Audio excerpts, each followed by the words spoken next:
in some places you just got to have trust, but you've got to know the person and know their background. And we know that he's, I remember him saying to us, I'm going to retire in 6 or 7 years. He said, the last thing I want to do is to be called up when I'm retired to say, come and fix this. So, that means something to us.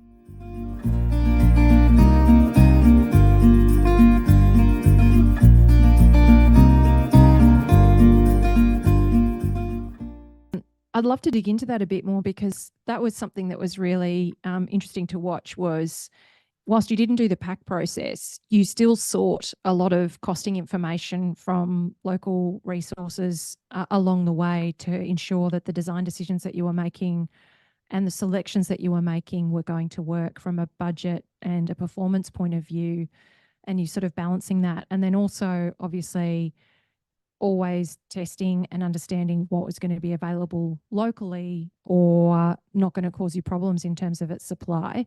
And that conversation that you are having from a balance point of view of speaking to the custom builders, speaking to the volume builders, comparing trying to get to a place where you could compare apples with apples, which can be really difficult in that process. And then also getting the quantity surveying information as well. Can you talk us through that whole kind of comparing the volume builder to the custom builder, what you learned through that process, how you kind of navigated those conversations, how you felt like you were providing them with information that was going to get you real feedback? Like how did you go about that to then make the call that you needed to for your project about who was going to build it? Well, I guess so the quantity surveyor is a local quantity surveyor, and he was recommended to us by the custom builder who we ended up using. And he'd actually just he'd just done a renovation with that builder, so he understood exactly the price points that he worked at, the quality that he worked at. So that was already built into that, built into the pricing. We also had, I remember, I think there was 23% added for escalation in prices for I think it was going to be a December 2023 start. It was, all of these things were built in, and then you put margin on top, and then you put GST on top. When you add all these things in, it blows out. The actual square metre price didn't seem that far off where we were thinking we would be with the house. But when you add all that on and you add the workshop in, I think, initially when we started, I thought, wow, the workshop will be, we can go and get a kit shed for 20 grand and put a slab down and put it up, it's $35,000 or something. And I remember the builder saying, he's talking about moisture and, different things. And he said, you're probably better off building a timber one. I can build you a timber one for 60 grand. And then I think that basically doubled in 12 months, that sort of costing. So we had all those conversations. The interesting thing was with the quote in the when we then got the quotes from the two volume builders, that earthworks and different things, there wasn't a lot of difference, and there wasn't a lot of massive difference in the workshop. Most of the difference, I think, is the way they assessed the house. And that's where it's trying to drill down. Now, where's a lot of that difference? Because you looked at the glazing, and the glazing wasn't very different, because all of those things, they were, they're putting like for like. And it's all those other areas, like just build quality, time on site, finishes and that sort of thing, where that's the really hard bit to measure. But at the point, it was a significant amount of money difference. And so I remember going and meeting the custom builder who we're building with, and just after we had that quantity surveying and we talked about budget, and he said, well, are you the right builder for me?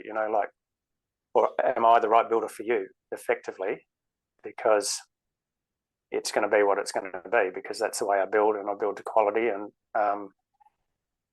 And it's really interesting, because with the volume builders, they use a lot of contractors, and you have no control. And that was the thing, having that conversation with the volume builders is about, we want to have the right wall wraps and, like, so we want to breathe, class 4 breathable membrane. I'm keen to build to NCC 2022 standards, and took me quite a while to get my head around roof structure and how to manage that. But we certainly, we got that built into our specifications in design through selections and that sort of thing. But yeah, it was just an evolving process, and it was interesting to see. I think the last quote I had with the volume builder, and the gap had narrowed considerably. I think it was a couple $100,000 more, and you could see as we drilled down on selections and that sort of thing, you could see they were bringing their price up, and initially they were going to do a fixed price, and as we moved down on, we'll only do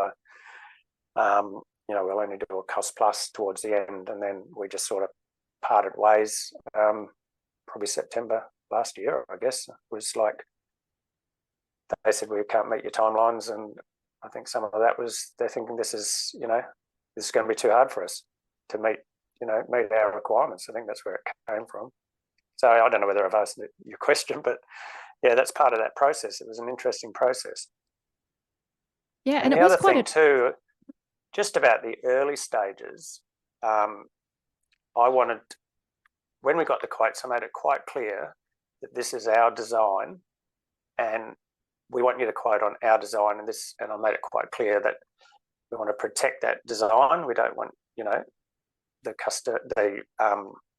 volume builders to actually plagiarise the design or take it on. So that was our design. We, because as soon as they come in and they start making some changes, then it becomes their design, and then and then they pull you in. So I made it quite clear that this is a design, this is what we want built, and this is, so quote on this. So that's one of the volume builders certainly tried to push us down that path, and we kept pushing back, and then we just made that decision that, it's going to be a lot harder because they were going to try to pull us their way more than the other was saying, no, well, we're happy to build what you've got. We'll build, it's a great design. We'll do that. So yeah, that was an interesting split between the two volume builders. Yeah, I think it was really interesting to watch how you navigated it, and the fact that you were insistent on, look, this is the specification that we want, and trying to get the volume builder to come to that, and so that you could obviously compare a like for like pricing, and then obviously making the call to go with the custom builder that you did from a quality point of view, and navigating that from what that was going to mean for your budget. So, but yeah, like I said earlier, you did such a good job of really digging into the detail of it. Like you didn't just do it as a cursory thing and just get them to price it and then walk away. You really did try and understand exactly what it was going to mean from a cost point of view. So it was really great. And I mean, Western Australia volume building is quite different to volume building in other parts of Australia, insofar as the volume builders build a lot more homes in Western Australia than I think that's compared to other states where it's sort of 22 to 25% of new homes are built by volume builders. In Western Australia, I think it's around 40%. So they obviously have a big kind of place in the market over there. And so I can imagine you would have been an interesting potential client for them in terms of kind of the way you were educating yourself about the detailing that you wanted and the specification that you wanted, and then feeding that back into their costing process would have been quite interesting. Did you notice that did they have an appetite to learn how to build better, or were they kind of struggling? Obviously they made a call at the end that they couldn't do it as a fixed price, but along the way, did you sort of see that they were cottoning onto the fact that this might actually be the future of building, or did they not sort of seem to be taking it on in that way? I think there was an appetite too, but limitations is what will our contractors deliver us? If we ask this, they won't want to deliver it. So they don't ask it. I think there's a bit around that. And it's those systems. So I think there's a bit around that. I was just, we sort of developed it because I said it's really important. We want to have input through the build, and they were sort of engaging about that. And the owner of the business had brought on a partner, and he sort of managed most of their commercial. And certainly with after COVID, the madness, then things went quiet. So they were transitioning into doing a lot more custom builds. That was sort of where, there was still potential for them to stay busy. So they were doing a number of custom designs, and I think building that process of working to different standards. But I remember we did one other builder who he's a German guy, and I remember him saying, we went through his house early on, and when we were selecting builders, it was at that stage where it was a lot. I think he builds 2 or 3 houses a year, probably a couple, and he's very particular about his building methods. And I remember him saying, and I've learnt so much since then, like, this is my wall system, and this is non-negotiable. And I now understand what was in that wall that I didn't understand then. But he had a solar passive design. He had he had timers to allow it to ventilate if he was at work and all sorts of stuff. And but I remember I bumped into him at one of the hardware places, and I just said, look, we're at this point where we're talking to builders about wall wraps and stuff like that. And I just had the conversation about the builder that we were building with, and he said, well, I'm not sure that they'll actually do that for you. And it turned out that they, the appetite to do that was limited, but they were very open to the partner actually taking us on and having an active role. And we went on site with them. We talked about, they had a massive build going on there that, the underside of the house where, there's a lot of structure at just about what you'd have in a car park in a supermarket, but it was interesting. And I think at the end, he could only spread himself so thinly, to have that on-site connection between, the customer and the builder. So, yeah, I think it was just that process of they have to push things along. And, yeah, so that's about where that got to, I guess. Yeah, gotcha. Can I ask you, might be a strange question, but you've obviously, you've talked and peppered through this conversation about you learnt this and then had a conversation about this, you learnt this and you've had a conversation about this. You have managed to maintain across quite obviously a long duration. You joined Home Method in October 2021. You bought this block of land early 2021. You spent some time in the design phase. You obviously spent some time navigating, getting it costed and making decisions through that costing process about the selections that you're making. And along the way, I've watched you upskill yourself, dig into detail. How have you maintained your own motivation and energy around that and seeking out that learning on an ongoing basis from, I suppose, from a motivation and an energy point of view, from a mindset point of view? Yeah, what have you done personally? Is that just how you're geared normally, or, obviously you're a busy man with a property and those kinds of things? How have you balanced that for yourself? Yeah, look, that's where podcasts are great, because you can be working and listening, and I just love absorbing information. I just got engaged in the process. I just wanted to do it well and to understand what we're actually doing. And probably, without joining Undercover Architect, I definitely wouldn't have been able to dig as deeply into it. And certainly I've reached out to a number of your podcast members, and that have done podcasts with you in different areas, and I just wanted to understand why and the process, and didn't want to build a home that didn't perform. I wanted longevity in the home. I think there's a lot. Building has a massive carbon footprint and a massive amount of energy, and there's a massive amount of waste. And I know one thing at the start was we want to use as many natural materials, but buildings are very much a system thing and a process thing, and it's what's available and what people are used to. So never, I remember going to the German builder. I remember going to his glazier in Denmark and just talking to him, and my wife said, well, that's a plastic handle on your window. There's not much we can do about it. It's just, some things are what they are, but you know, I've wanted to use as much natural material, and yeah.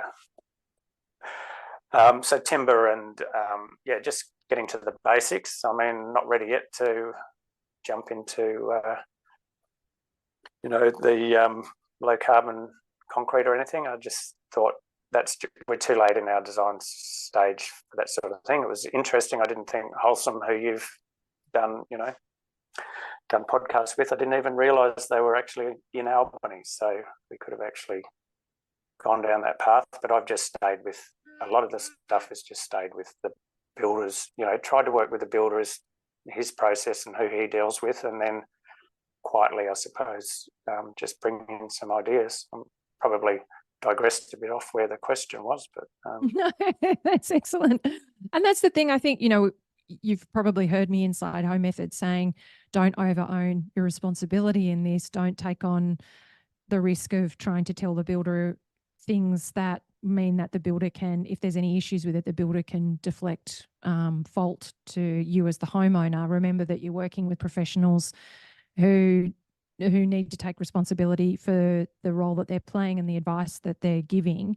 And at the same time, you as an informed, empowered, educated homeowner can definitely be providing input and driving particular outcomes. And I think you've always created a really good balance of that with the teams that you've worked with and the team members that you've worked with, and how you've kind of gone about thinking about details. And yeah, like you've never been frightened to pick up the phone to somebody and check an opinion or reach out for some advice on those specific things along the way as well. And then you've come back into the group and shared your learnings from that point of view. And obviously you've been sending me emails about wool insulation and looking at that as well. And being hungry for that to be an option in Australia.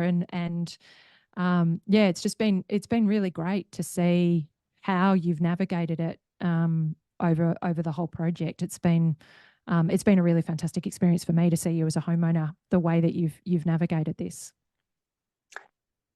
I mean, the wool one, obviously, we've got wool insulation in our home on the farm. I'm a wool grower. I'm passionate about the fibre. It's an amazing fibre. So, at the start, that's what I wanted in our walls and our roof. And then, it was available in Albany. That's right locally. And more I explored and reached out to people that were supplying it.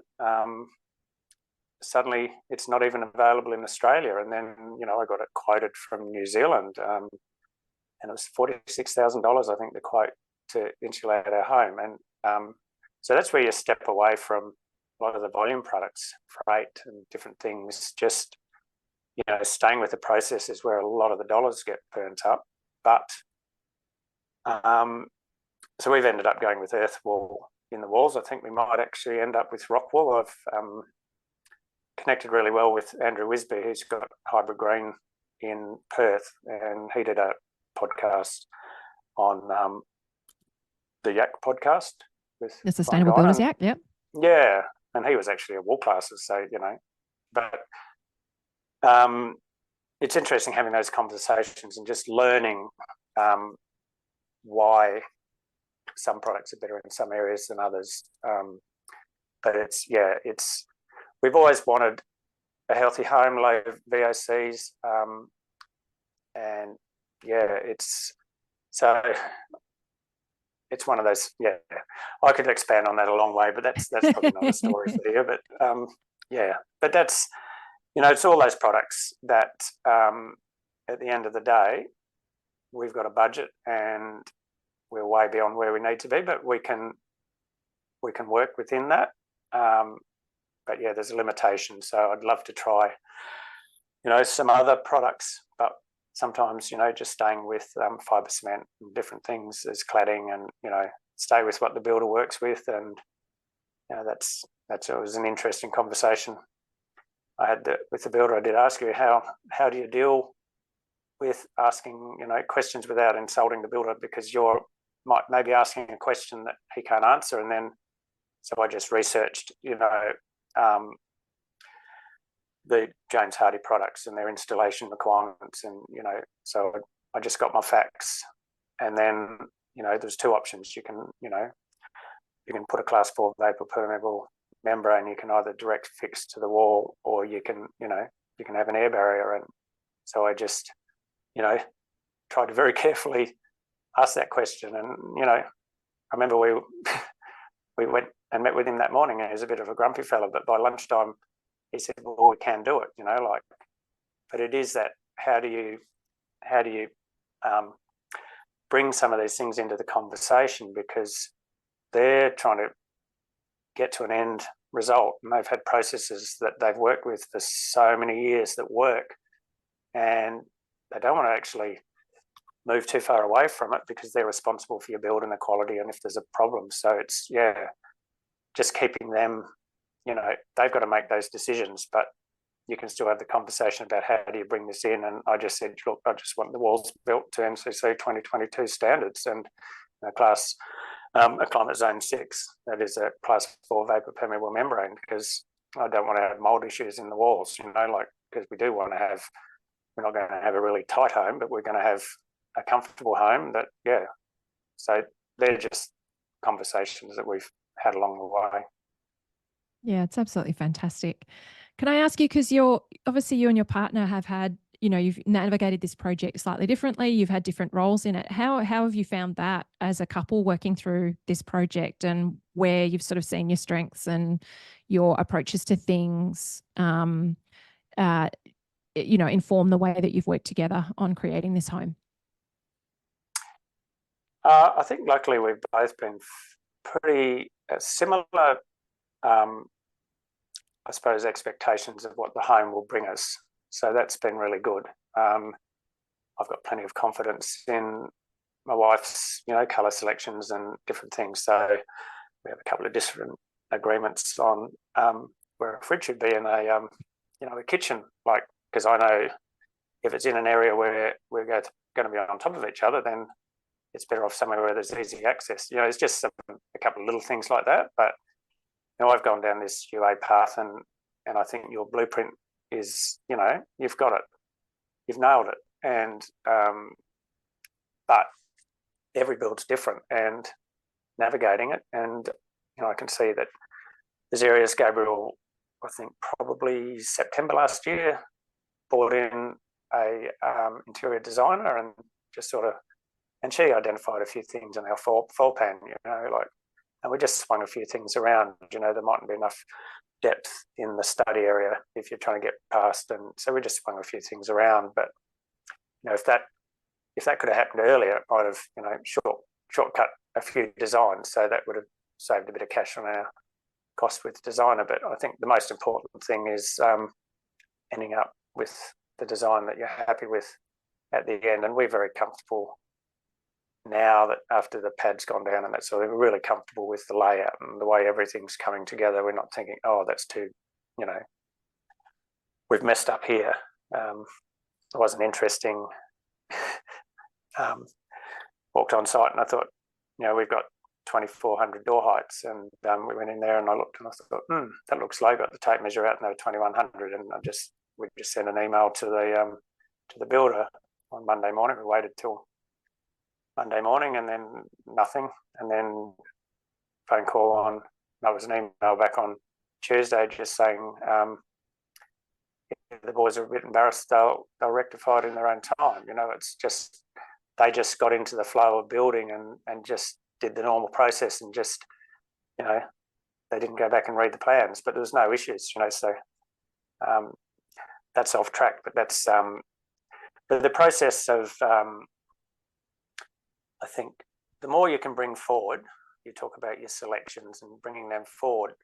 We sort of, I said to Gabriel, we really need to work out, if we do go with a volume builder, then we need to know what we're putting in there, because we need to have price points for all of these, because we need to get that built in. So, but that's been interesting to watch, because you really don't know what you want to select until you get to the end anyway, because that can change. There'll be new products or some are deleted and all these sorts of things, but the basics of everything have stayed very similar. So I think it's just knowing your price points, and everyone gets carried away. They see something and then they want it, and suddenly, wow, that's 30% more than my budget. So I think we're pretty well covered in all those areas. Yeah. Yeah. Well, you are under construction at the moment. I'm looking forward to getting you back on for another chat about the construction phase, because I know that you'll have a lot of learnings to share from that. But before we wrap up, is there anything that you'd like to share in terms of, I suppose, tips or information for the listeners about that whole process that you've gone through to get up to where, starting on site and thinking about creating the right home, or even, I suppose, what you're most excited about in being in this finished home? I can't wait for you to be in this finished home. I think the design's really fantastic, and I think you've done such a great job of navigating the process so far. So, yeah, did you have anything to share before we finish up? I suppose just going right back to start a design. I mean, we're happy with our design. I think he's given us a fantastic outcome.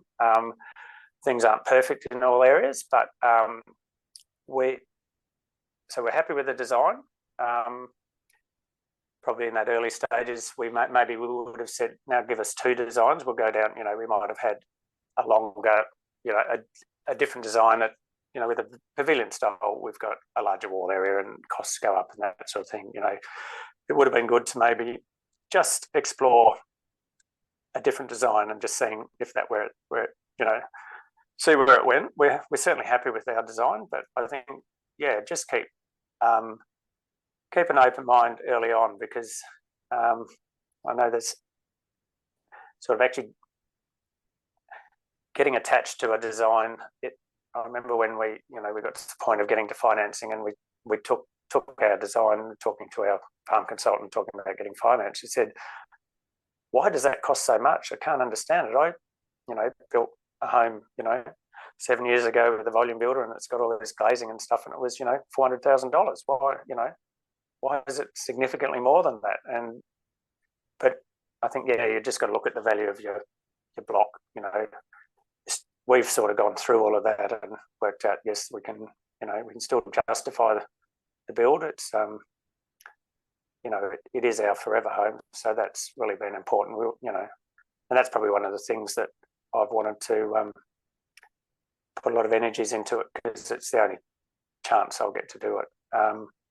And then, just bringing on board, I think just seek out the people that fit your, that you can relate to and will give you the results that you want. I think we're extremely lucky that I think Albany's 40,000 people, and it's got a greater population of another 20,000 around it. So I think we knew a lot of people that knew a lot of these professionals. So we were able to get an insight into what they were like, go through homes that they'd worked in, talk to people. I mean, we had a guy from Denmark Concrete, and we watched his home being renovated up the hill, like he was on site the other day. And it's just, yeah, it's great to have that understanding. But if you don't have that, I think you just got to seek out, do you connect with those people? Are they going to give you what you need and what you want out of your build? If not, just move on. Just, as you say, look for the red flags, and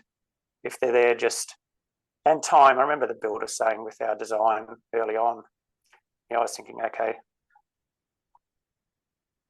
this is great, let's keep moving. And he said, sometimes it's good just to stick it in the bottom drawer. And and it's amazing, your thought processes are completely different over time. And if you rush the process, you'll probably make mistakes. So, but we don't all have time, and it turned out that we've had time, and it's working out. So, yeah, that's about it.